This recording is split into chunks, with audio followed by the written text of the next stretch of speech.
Nakukaribisha kwenye kipindi cha Sayari ya Soka. Mimi ni Samuel Kakila na hii ni Freedom Studio.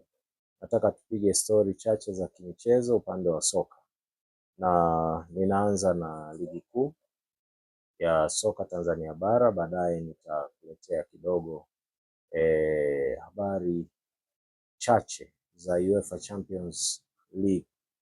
Leo michezo miwili ya ligi kuu soka Tanzania bara imechezwa, na mchezo wa kwanza Singida akimkaribisha KMC katika uwanja wa Airtel Singida, na kwa shida kidogo Singida amemshinda KMC goli 1-0.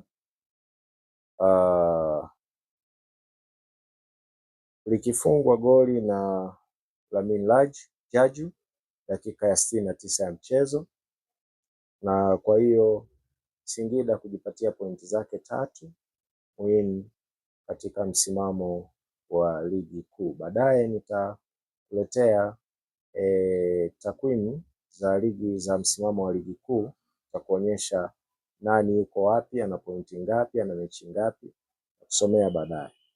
Mechi ya pili ilikuwa ni kati ya Pamba na Yanga. Pamba walikuwa wanaikaribisha Yanga jijini Mwanza katika uwanja wa CCM Kirumba. Yanga imefanikiwa kupata magoli 3-0 dhidi ya Pamba, na kwa hiyo kubeba alama 3 kwenye mbio zake za kupambania ubingwa wa ligi kuu Tanzania bara. Nitakuletea kwa uchache takwimu za mchezo huu wa Pamba na Young Africans. Kwanza nikianza na magoli. Magoli yote kwanza magoli yamefungwa na goli la kwanza limefungwa dakika ya 9 na Mudathir Yahaya akiasisti Alan Okello. Goli la pili Mudathir Abbas Yahaya amefunga dakika ya 34, Alan Okello akiasisti pia. Goli la tatu limefungwa katika kipindi cha pili dakika ya 68 ya mchezo na Maxi Nzengeli, lakini akiasisti ya Alan Okello. Unaweza ukaona magoli yote aliyeasisti alikuwa ni Alan Okello. Kwa hiyo alikuwa ni mwiba mchungu kidogo kwenye upande wa ngome ya Pamba Sports Club, na ameweza kuasisti magoli yote 3 katika mchezo wa leo. Mwisho wa siku magoli yalikuwa ni 3-0, Yanga akiishinda Pamba goli 3-0. Tukienda kwenye takwimu zingine za possession, inaonekana Pamba alimiliki zaidi mpira kuliko Yanga kwa 57%, Yanga akimiliki kwa 43%. Shots on target, yani mipira iliyolenga lango, Yanga amefanikiwa kuwa na mipira 8 iliyolenga lango, lakini pia Pamba akiwa na mipira 4 iliyolenga lango la mpinzani wake. Kona, Pamba alikuwa na kona 3 na Yanga akiwa na kona 4. Mchezo ulikuwaje sasa kwa ujumla wake? Kabla sija kwenda kwenye msimamo na kuonyesha msimamo ulivyo mpaka sasa wa ligi kuu soka Tanzania bara. Kimsingi mchezo huu tangu kabla hujachezwa nilikuwa najua utakuwa mchezo mgumu sana, kwa sababu Pamba msimu huu wameingia si kinyonge, ni timu ngumu, ni timu nzuri. Nafundishwa kumbuka na Francis Baraza. Baraza ni mmoja kati ya makocha wazuri sana ambao wameweka record kadhaa katika ardhi ya Tanzania, akifundisha timu tofauti tofauti za ligi kuu Tanzania bara. Ni moja kati ya makocha ambao ni makini, na wanaujua mpira vizuri. Yanga kwa hiyo alikuwa anakutana na timu moja ambayo ni timu ngumu kwa msimu huu. Yanga imeingia na Pamba katika uwanja wa CCM Kirumba wakiwa na rekodi ya kutokuruhusu kufungwa katika mchezo wote katika michezo yao waliocheza michezo iliyopita waliocheza katika ligi kuu hawajafungwa mchezo wowote. Kwa hiyo ilikuwa ni mchezo mgumu sana ambao unajua Pamba walikuwa wanataka kuhakikisha wanaendelea kulinda rekodi yao ya kutofungwa katika uwanja wao wa nyumbani, lakini pia Yanga wakijaribu kuona kama wanaweza wakapata pointi zingine kwa ajili ya kupambania ubingwa wa ligi kuu soka Tanzania bara. Na mwisho wa siku Yanga wamefanikiwa kuwa na ushindi wa mabao 3-0 dhidi ya Pamba, lakini Pamba hawakuwa kinyonge, walicheza vizuri, walionyesha ni wale wale wanacheza mchezo wa pasi, wanamiliki mpira na wao wanapokuwa wamepata nafasi, na wanacheza mchezo wa jihadi kidogo, wanakaba sana, wanafanya high pressing, middle pressing,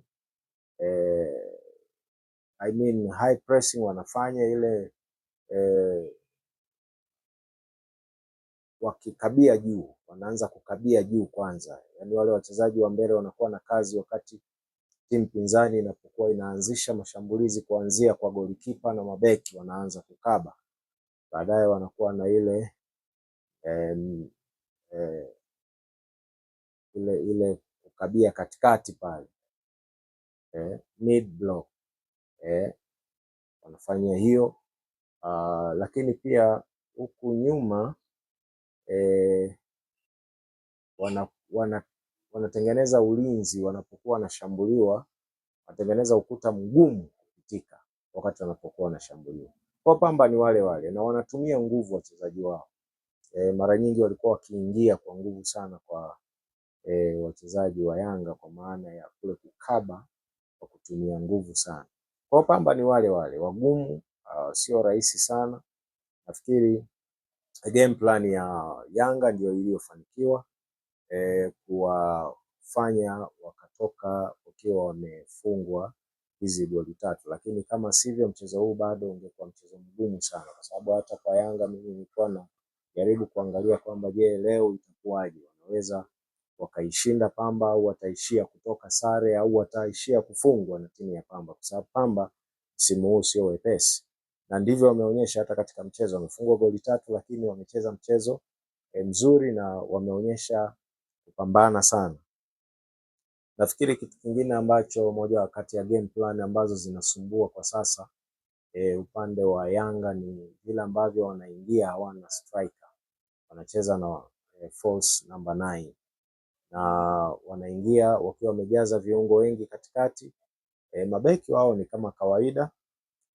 Leo golini alikuwepo Masalanga, lakini issue inakuja ni kwenye namna wanavyocheza katika forward line kule mbele, sababu kwa kawaida imezoeleka wanakuwepo maforward wale, kama wanakuwepo Depu au wanakuwepo Dube au wanakuwepo wote wawili, lakini wote wawili wamekuwa kwenye majeruhi muda sio mrefu uliopita, wanaimarika lakini bado hawajaingizwa kwenye kikosi ili kwamba waweze kuimarika kidogo kwa mujibu wa maelezo ya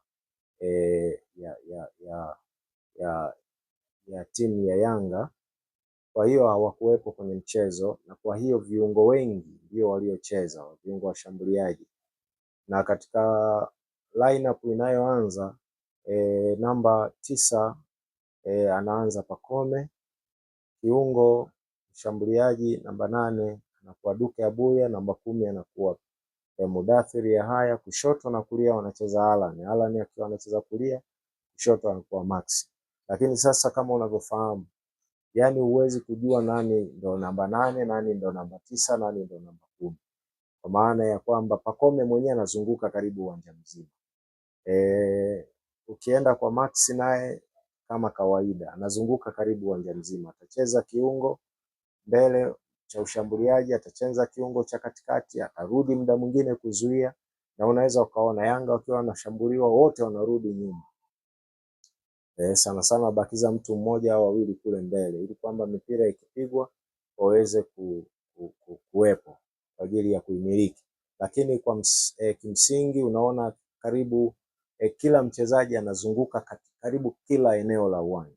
Kwa hiyo unaona Pamba game plan ya namna hiyo inawezekana kabisa, na sio Pamba tu, inawezekana na timu zingine ikaisumbua, kwa sababu sasa hujui umkabe nani saa ngapi, kwa sababu ukisema mimi nitakaa na Pacome, yeye ndo anacheza kama namba 9 leo, unashangaa Pacome amerudi nyuma anakwenda kucheza kama beki wa ulinzi. Sasa labda ukimbizane na wewe uende huko kamkabe wakati utakuwa umeacha gepu. Na nafikiri kitu kingine kilichokuwa kinawasumbua Pamba ni hicho, hasa wakati wao wakiwa na mpira walikuwa wana move kwenda mbele, na Yanga wakichukua mpira wanakuja wanafanya transition ya haraka, wanakutwa hawajajiandaa, mistari yao ya kiulinzi imebomoka na haipo tena, wamebaki mabeki wachache, wanashindwa kuwazuia Yanga kufunga. Kwa nafikiri hiyo ni moja kati ya mambo ambayo Yanga yamewasaidia kushinda mchezo wa leo, au hiyo game plan. Mambo mengine ni ya kawaida ambayo yanajulikana. Quality ya Pamba na Yanga ni tofauti sana, kwa hiyo inaweza ikawa inasaidia sana Yanga kuweza kufanya vizuri kwenye mchezo wa leo, pamoja kwa kweli na kwamba Pamba ni timu ngumu, lakini pamoja na ushindi wa Yanga huwezi kuibeza timu ya Pamba. Bado ni timu ngumu na bado ni timu ambayo inacheza vizuri mpira wake.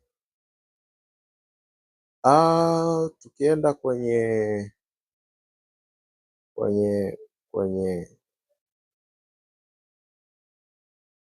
kwenye msimamo wa ligi ni kwamba nitakusomea timu ya kwanza mpaka timu ya 6, alafu nitakusomea timu mbili za mwisho ni timu zipi. Timu ya kwanza ni Young Africans ambayo inaongoza ligi kwa kucheza michezo 18 na ina point zake 44. Simba wanafuata, wana michezo 17, wana pointi 36. Azam wana michezo 17 na wao wana pointi 33, wanashika nafasi ya 3. Nafasi ya 4 JKT anashika nafasi hiyo akiwa na michezo yake 18 sawa sawa na Yanga na akiwa na pointi 29. Singida Black Stars amepanda kutoka nafasi ya 6, sasa yuko nafasi ya 5 akiwa na michezo 19, lakini pia akiwa na pointi 29. Pamba ameshuka kutoka nafasi ya 5 na amekwenda nafasi ya 6 akiwa na mechi zake 18 ikiwemo hii ya leo aliyocheza na Yanga na ana pointi zake 26. Baada ya hapo anayeburuza mkia kabisa kwenye nafasi ya 16 ni KMC mwenye michezo yake 18, ameshinda michezo miwili tu na amedraw miwili, ameshindwa michezo 14 na ana magoli 7 ya kufunga, ana magoli 29 ya kufungwa, ana pointi zake 8. Tanzania Prisons yuko nafasi ya 15. Ni wa pili kutoka mkiani, wana mchezo sawa na KMC kwa maana michezo 18, kashinda michezo 3 tu, amedraw michezo 4, kafungwa michezo 11, ana magoli yake ya kufunga 10, ya kufungwa 23, pointi zake ni 13. Huo ndio msimamo unaweza ukafuatilia na nimekusomea baadhi ya nafasi kwa baadhi ya timu ambazo ziko kwenye Tanzania bara. Michezo ya kesho kutakuwa na mchezo mmoja tu saa 10 kamili jioni kesho tarehe 9 mwezi wa 4 mwaka 26. Tabora watawakaribisha, kwa maana ya TRA watawakaribisha Simba Sports Club na mchezo utachezwa saa 10. Tunatarajia mchezo utakuwa mgumu. Bado karata tunawapa Simba kwa sababu katika nafasi ambayo wapo wanajaribu kuhakikisha wanapambana ili kuweza kupata kuweza kuchallenge kwenye hiyo nafasi ya ubingwa. wao wanashika nafasi ya pili kama nilivyokusomea kwenye msimamo. Kwa hiyo wanajaribu kuhakikisha wanapata nafasi nzuri na wanapunguza gepu la point kati yake yeye na Yanga. Kwa hiyo tunatarajia utakuwa mchezo wa upande wa Simba zaidi. Sidhani kama TRA wanaweza wakawa katika nafasi nzuri ya kuwazuia Simba, japo watakuwa wenyeji, japo mchezo utakuwa mgumu. Kumbuka TRA imesajili wachezaji kadhaa kutoka Simba ambao quality yao ni nzuri, kwa hiyo TRA pia wanaweza kuwa na quality nzuri dhidi ya Simba, na kimsingi hautakuwa mchezo mwepesi, utakuwa mgumu, lakini bado mimi naweza kusema Simba wako kwenye nafasi nzuri ya kushinda mchezo huo wa kesho. Kwa hiyo nitakupa nafikiri nitapata nafasi ya kukupa updates za mchezo kati ya TRA na Simba. TRA watakuwa wenyeji na Simba watakuwa wageni. Tuhamie kwenye UEFA Champions League. Kimsingi jana kuna michezo ilichezwa ya hatua ya mtoano. Sporting CP wakiwakaribisha Arsenal, na Arsenal kupitia Havertz waliweza kufunga goli 1-0 dhidi ya Sporting CP dakika ya 90.